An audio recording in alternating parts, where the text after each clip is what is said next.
여러분, 안녕하세요. 슬기짱쌤과 함께하는 슬기로운 국어 시간의 슬기짱 선생님입니다. 오늘은 우리 미래엔 교과서 어휘의 체계 부분 계속해서 진도 나가볼 거예요.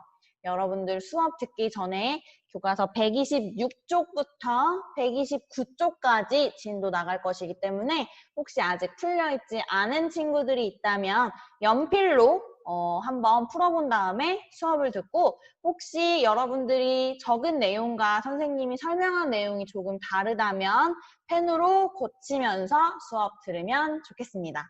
자, 그러면 오늘은 본격적으로 어휘의 체계에는 무엇이 있는지 한번 공부해 보도록 할게요. 126쪽을 함께 보겠습니다. 126쪽을 보면 제목이 나와 있네요. 어휘의 체계라고 나와 있어요.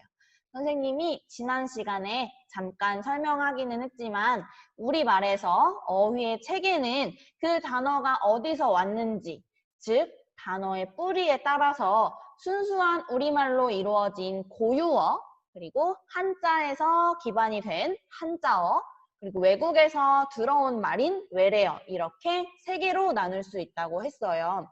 그런데 지금 왼쪽에 보면 체계의 뜻이 나와 있네요. 잠깐 읽어보겠습니다. 체계라고 하는 것은 일정한 원리에 따라서 낱낱이 부분이 짜임새 있게 조직되어 통일된 전체라고 나와 있네요.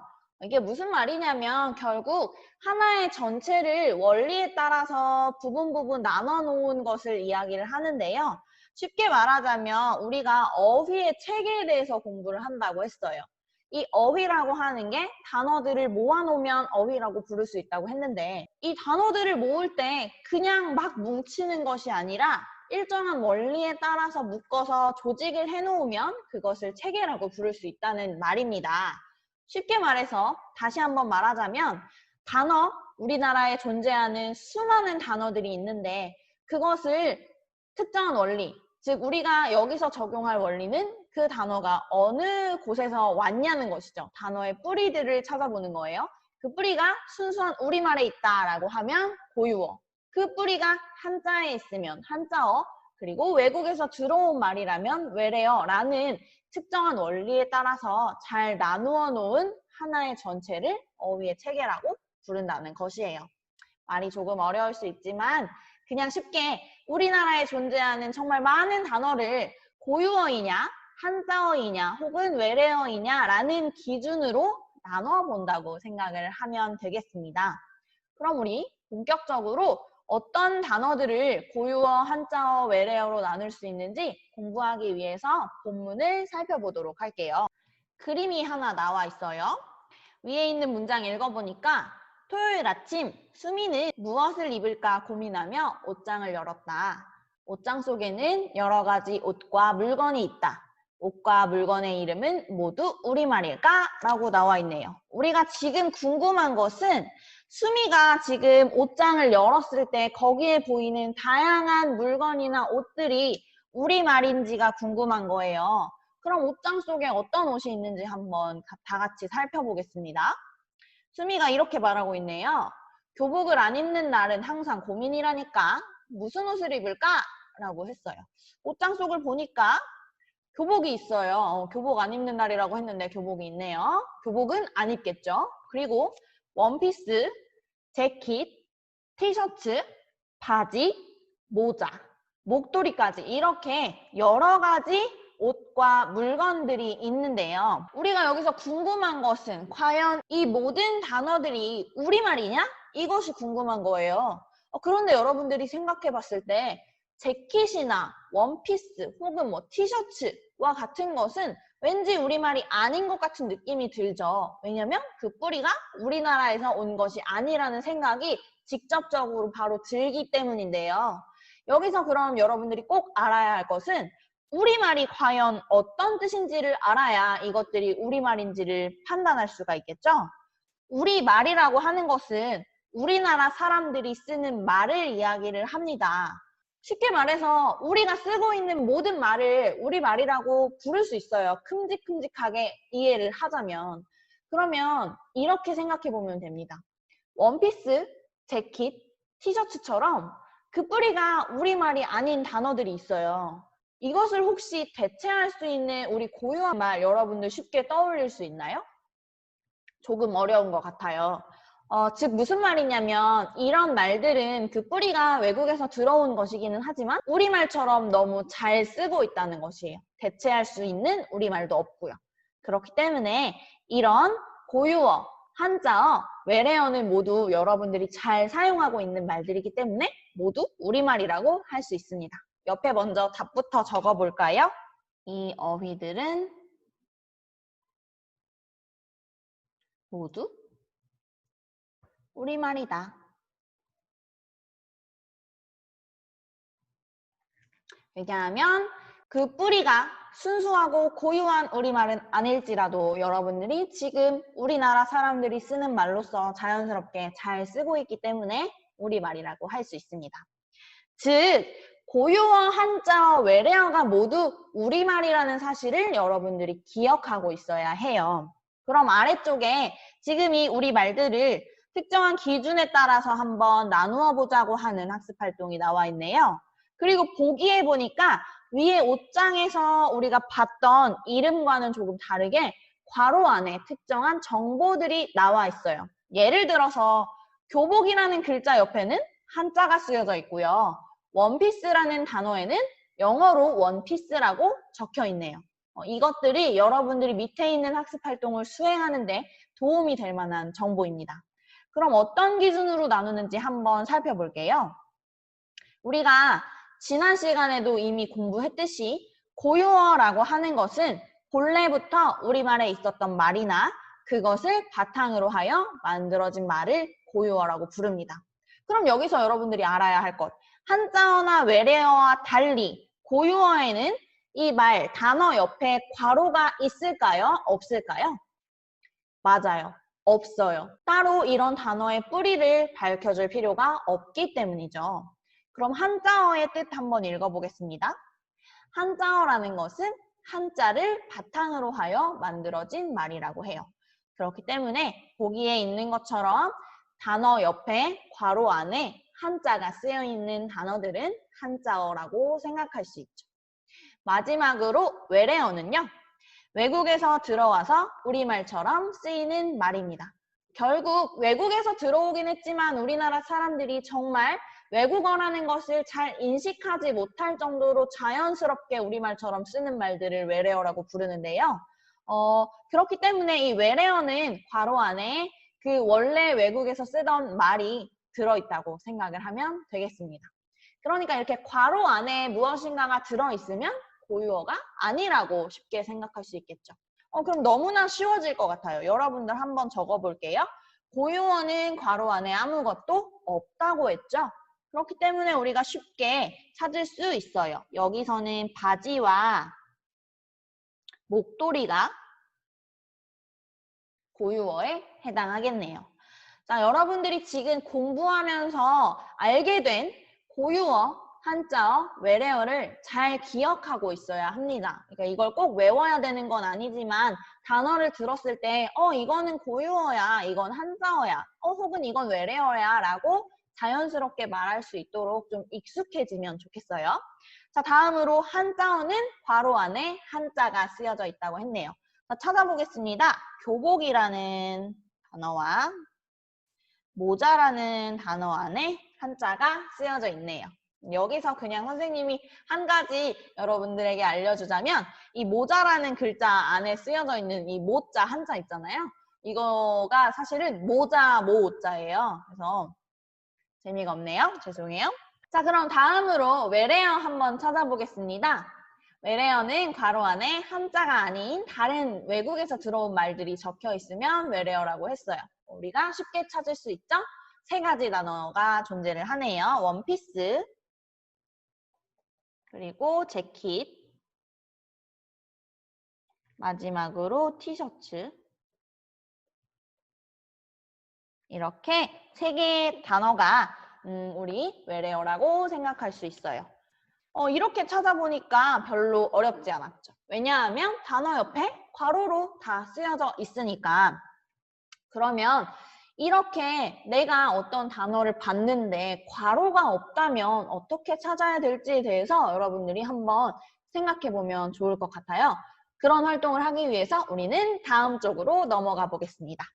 127쪽이에요. 127쪽에 펴보면 이번에는 광고가 하나 나와 있어요. 우리가 광고를 보고 밑줄 쳐져 있는 단어가 고유어, 한자어, 외래어 중에 무엇인지를 찾아보는 활동인데요. 우선 광고를 한번 볼게요. 어떤 것을 광고하고 있는지 한번 보겠습니다. 제목이 도시의 별 해는 밤을 되찾아주세요 라고 나와 있고 아래쪽에 보면 별을 지표로 삼는 철새들이 길을 잃고 식물들도 낮과 밤을 구별하지 못하고 도시의 밤하늘에서 별이 보이지 않는 이유는 바로 빛 공해 때문입니다. 스위치를 내리면 별빛이 켜집니다 라고 쓰여져 있네요. 이 광고는 우리 밤에 너무 전기를 쓰지 않는데 계속 켜두지 말고 바로바로 끄자는 의미를 담고 있는 그런 광고인 것 같아요. 공익 광고인데요. 여러분들이 이번에는 여기 쓰여져 있는 이 단어들의 밑줄을 보고 밑줄 쳐져 있는 단어가 고유어인지 한자어인지 외래어인지를 찾아야 합니다. 그런데 안타까운 소식은 지금 아래 나와 있는 이 단어들에는 괄호가 없다는 것이에요. 우리 분명히 126쪽에는 괄호가 있었는데 127쪽에는 괄호가 없어졌단 말이에요. 이런 단어들은 과연 어떻게 생각하고 어떻게 찾으면 좋을지에 대해서 여러분들이 생각을 해봐야 되는데 물론 쉽게 찾을 수 있는 단어들도 있어요. 예를 들어 우리 외래어를 여러분들이 좀 잘 알고 있으니까 스위치 이런 단어는 딱 들어도 영어에서 왔구나 이런 느낌이 조금 많이 들 거예요. 물론 안 되는 친구들도 있을 수도 있겠지만 하지만 다른 단어들 나는 좀 잘 모르겠다 라고 할 때 우리는 어디에 도움을 받아야 할까요? 바로 국어사전입니다. 국어사전에는 우리 126쪽에 나와 있었던 것처럼 단어의 뿌리에 대해서 나와 있는 부분이 있어요. 우리가 그렇기 때문에 뒷부분으로 넘어가서 국어사전에는 어떻게 나와 있는지 한번 보도록 할 건데요. 그 전에 여러분들의 힘으로 한번 고유어, 한자어, 외래어를 분류해 보았으면 좋겠습니다. 지금 여기 나와 있는 밑줄 친 단어들을 먼저 고유어, 한자어, 외래어로 분류해 보고 다시 뒤쪽으로 넘어가서 국어사전 한번 확인해 보겠습니다. 자, 그러면 모두 분류를 했다면요. 뒤쪽으로 한번 넘어가 볼게요. 128쪽이에요. 128쪽에는 이렇게 나와 있네요. 다음은 인터넷 국어사전의 일부이다. 사전의 어떤 부분에서 고유어, 한자어, 외래어를 구분할 수 있는지 말해보자 라고 해서 앞에 나와 있는 단어들을요. 국어사전을 찾았을 때 어떤 결과가 나오는지가 나와 있어요. 지금 보면 첫 번째 단어는 별, 두 번째 단어는 도시, 그리고 세 번째 단어는 스위치 이렇게 세 가지의 단어가 나와 있는데 사실 여러분들이 스위치 같은 경우는 외래어겠지? 라고 쉽게 생각할 수 있지 않을까라는 생각이 들어요. 여러분들 영어 공부도 굉장히 많이 한 친구들이 많잖아요. 그래서 우리가 한번 살펴보면 국어사전에는요. 이렇게 단어를 찾았을 때 단어에 대한 정보가 굉장히 다양하게 나와 있는데 지금 별과 같은 단어를 보면요. 우선적으로 여러분들이 확인할 수 있는 게 오른쪽에 이렇게 괄호가 대괄호라고 하죠. 대괄호 안에 들어가 있는 표시가 있어요. 이것은 바로 발음에 대한 정보가 들어가 있는 부분입니다. 그리고 고유어는요. 우리 아까 전에 126쪽에서도 봤듯이 고유어는 단어의 옆에 괄호를 쓰지 않잖아요. 그렇기 때문에 국어사전에서도 이 옆에 아무것도 존재하지 않습니다. 그러면 무엇이다? 고유어다라고 생각을 하면 돼요. 그럼 다른 거랑 비교를 한번 해봅시다. 아래쪽에 내리면요. 도시라는 단어가 나와 있는데요. 도시라는 단어에는 오른쪽에 이렇게 한자가 괄호에서 나와 있잖아요. 그렇기 때문에 얘는 뭐다? 한자어다. 이렇게 생각을 할 수가 있어요. 그럼 마찬가지죠. 스위치라는 단어를 찾았어요. 단어를 찾았더니 얘는 괄호 안에 한자가 아니라 다른 말이 들어가 있단 말이죠. 얘는 영어가 쓰여져 있네요. 그렇기 때문에 얘는 외래어다. 라고 생각을 하면 되겠습니다. 어떻게 보는지 알겠죠? 그리고 우리 지금 다 같이 한번 사전 보는 법을 한번 보자면요. 사전을 찾았을 때 위에 이렇게 명사와 같이 뭐 명사, 동사, 형용사, 조사 다양하게 사자로 끝나는 이런 말들이 들어간 부분이 있어요. 이것은 무엇을 알려주는 거냐면 국어에서 이야기하는 품사를 알려주는 부분입니다. 그 다음에 그 아래쪽에는요, 뭐 천문하고 어쩌고저쩌고 이렇게 쓰여져 있잖아요.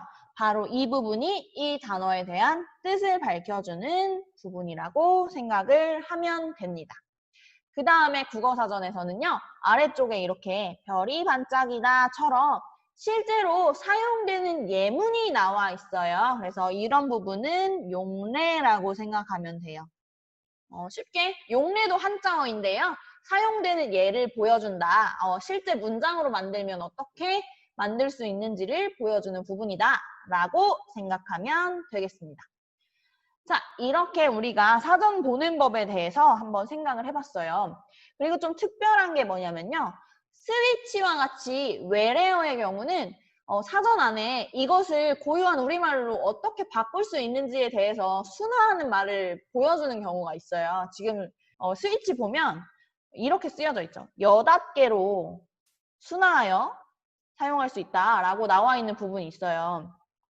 이 8개라는 거 열고 닫는다. 우리 스위치 보면 이렇게 위로 올리는 형태도 있고 오른쪽으로 뭐 누르는 형태도 있고 이렇게 다양한데 뭔가를 열고 닫아주는 그런 도구다라고 해서 8개로 순화할 수 있다라고 사전에서 말하고 있기는 하지만 우리가 사실 이렇게 외래어를 모두 고유로 바꿔서 쓰지는 않죠.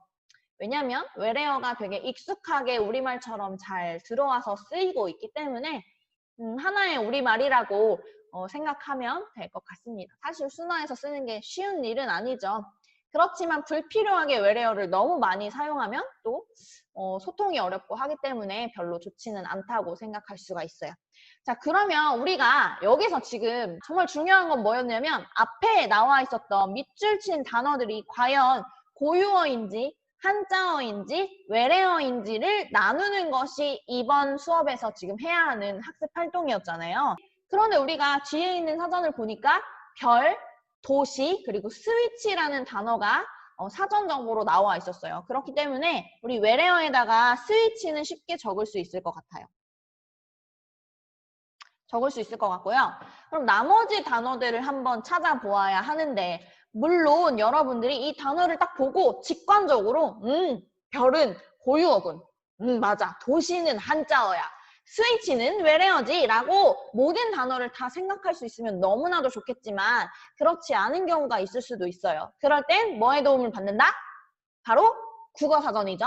그래서 우리가 그냥 연습 차원에서 국어사전에 이 단어들이 어떤 식으로 정보가 나와 있는지를 실제로 한번 찾아보겠습니다. 선생님이 화면을 통해서 사전을 한번 보여주고 여기 나와 있는 단어들을 한번 찾아볼게요. 자, 그러면 인터넷 창을 켜서 선생님이 미리 국어사전 화면을 준비를 해 두었어요. 여러분들도 많이 이용하는 네이버 사전입니다. 네이버는요, 우리가 다양한 사전 중에서 표준국어 대사전을 기본적으로 탑재하고 있는 그런 사이트예요. 그래서 여러분들이 그냥 어떤 단어를 나 몰라서 찾고 싶다 하면 그냥 쉽게 네이버 사전 찾아보면 됩니다. 비교되는 사이트로 다음이라는 사이트가 있는데요.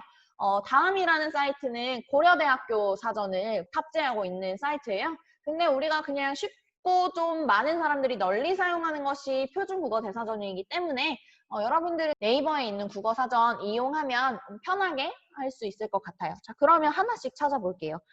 우리가 도시라는 단어랑 별이라는 단어랑 스위치라는 단어는 이미 교과서에 사전으로 나와 있었기 때문에 다른 부분, 다른 단어 순서대로 한번 찾아볼게요. 그럼 다른 단어가 밤이라는 단어가 있네요.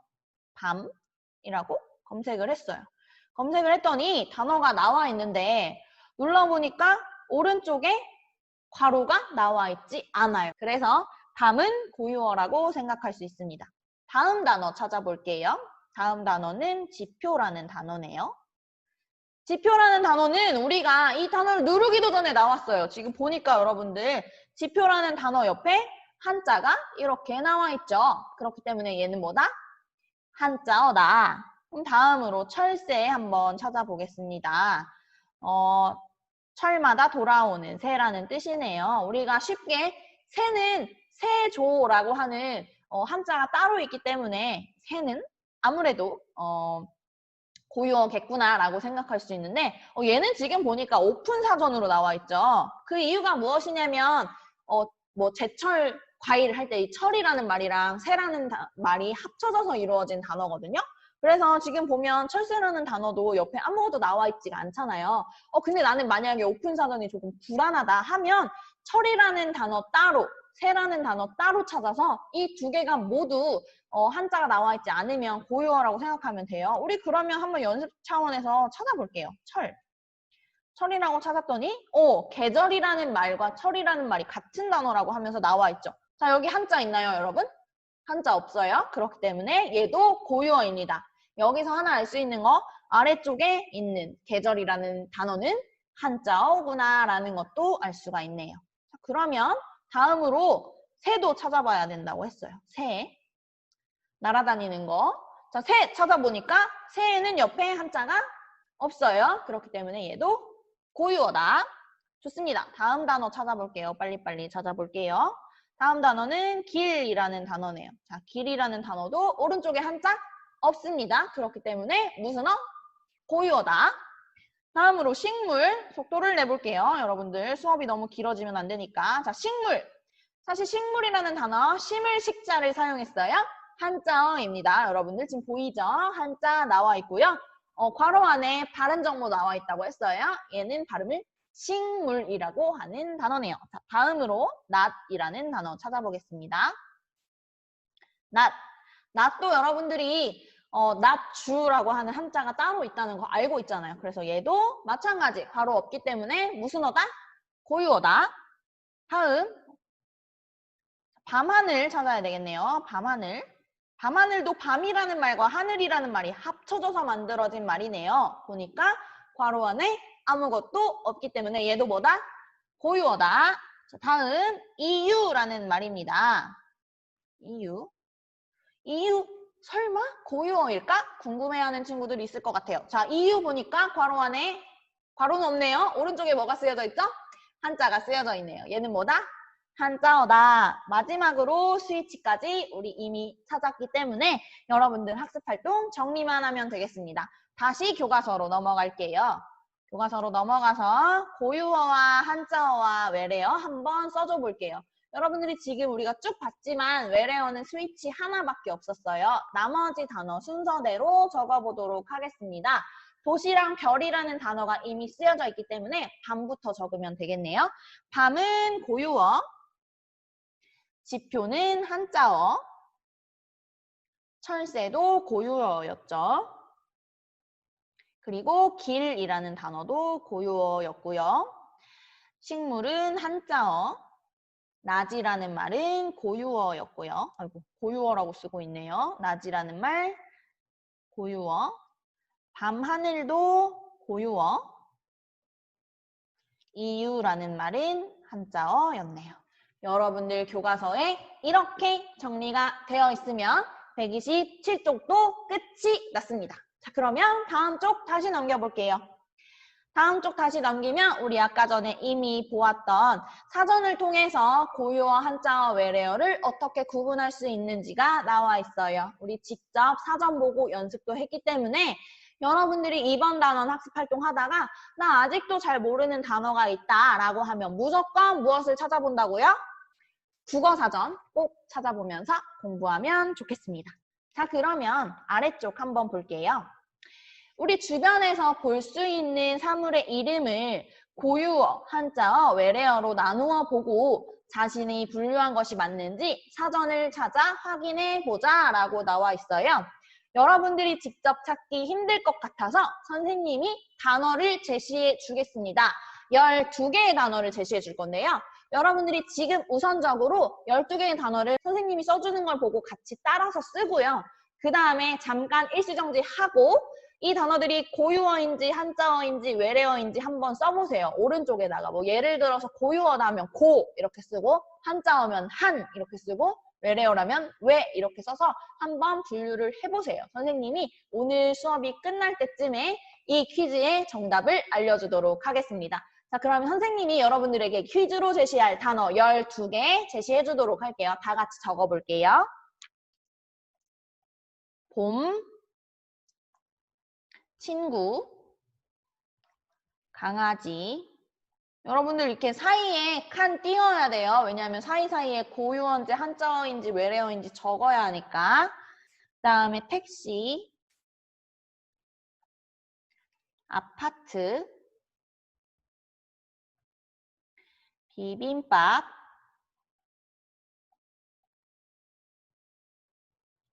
비닐, 자동차, 자전거, 시소, 맵시. 이 맵시라는 말은 옷 맵시 할 때 그 맵시예요. 옷 맵시가 난다 할 때. 그 다음에 계절.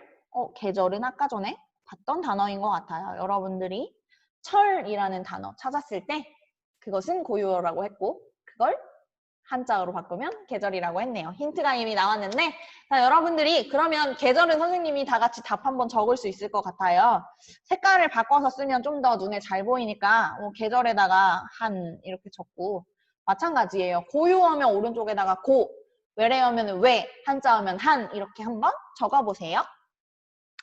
자, 이렇게 지금 선생님이 퀴즈를 내주었는데 여러분들이 잠깐 정리하는 시간 가지고 다시 선생님의 설명 들어보도록 하겠습니다. 자, 아래쪽에 보면 고유어와 한자어와 외래어와 같은 우리말의 체계에 대해서 설명이 나와 있는데요. 다 같이 한번 보도록 하겠습니다. 어휘란 일정한 범위 속에 들어있는 단어의 집합을 말한다. 선생님이 첫 시간에도 얘기했어요. 어휘라고 하는 것은 단어를 모아놓은 것이라고 했죠. 우리말의 어휘는 단어의 뿌리에 따라서 기준이 굉장히 중요합니다. 어디서 왔는지에 따라서 고유어, 한자어, 외래어로 나눌 수 있다.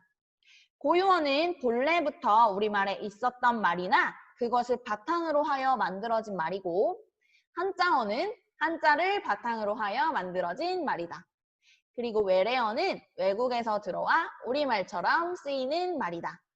이처럼 우리말의 어휘는 고유어, 한자어, 외래어의 체계를 갖추고 있다라고 나와 있습니다. 자, 우리가 우리말의 어휘 체계에 대해서 이렇게 해서 정리를 한번 했어요. 우리말은 고유어와 한자어와 외래어가 있죠. 이 모두를 다 우리말로 부를 수 있다는 점도 꼭 기억했으면 좋겠어요. 여기까지가 사실상 고유어와 한자어와 외래어의 뜻을 알아보는 단계였고 구체적인 특징을 알아보는 게 그 다음 쪽이거든요. 사실은 선생님이 뒷부분에 오늘 고유어의 특성 부분 공부를 하려고 했는데 여기서 진도를 더 나가면 너무 수업이 길어질 것 같고 여러분들이 힘들어할 것 같아서 마지막으로 선생님이 아까 내주었던 퀴즈 정답 확인하고 수업 마치도록 하겠습니다. 여러분들 모두 위에 있는 단어 12개가 고유어인지 한자어인지 외래어인지 다 써보았죠? 그럼 다 같이 답을 확인해 보겠습니다. 자, 오늘의 퀴즈 정답 12개의 단어 알아보겠습니다. 자, 여러분들이 이 12개의 단어 잘 맞추었는지 한번 확인해 보세요. 봄, 고유어입니다. 친구, 한자어이고요. 강아지는 고유어, 택시는 우리 익숙하죠? 외래어입니다. 아파트, 마찬가지로 외래어이고요. 비빔밥, 고유어입니다.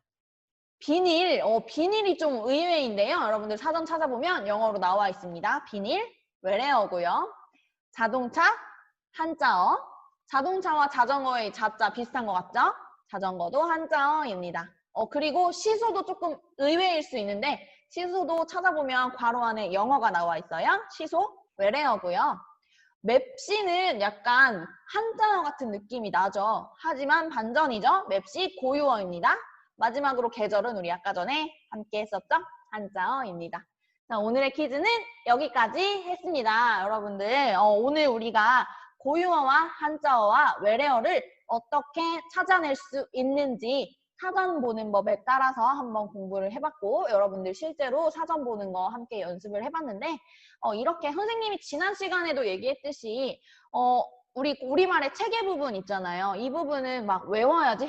봄은 고유어고 이건 한자어고 이렇게 외우는 것이 아니라 자꾸 그냥 연습해보고 단어를 보면서 이건 뭘까 생각해보고 잘 모르겠으면 사전 찾아보고 이렇게 해서 익숙해지면 좋은 단원이거든요. 그래서 자꾸 그냥 많이 본다라고 생각하고 공부했으면 좋겠고요. 우리 다음 시간에는 고유어, 한자어, 외래어의 특성 부분 좀 자세히 공부해 보도록 하겠습니다. 오늘도 너무 수고 많았고요. 선생님이 유튜브에 올리는 영상이기 때문에 마지막으로 이 말을 하면서 마치겠습니다. 구독과 좋아요 부탁해요. 안녕!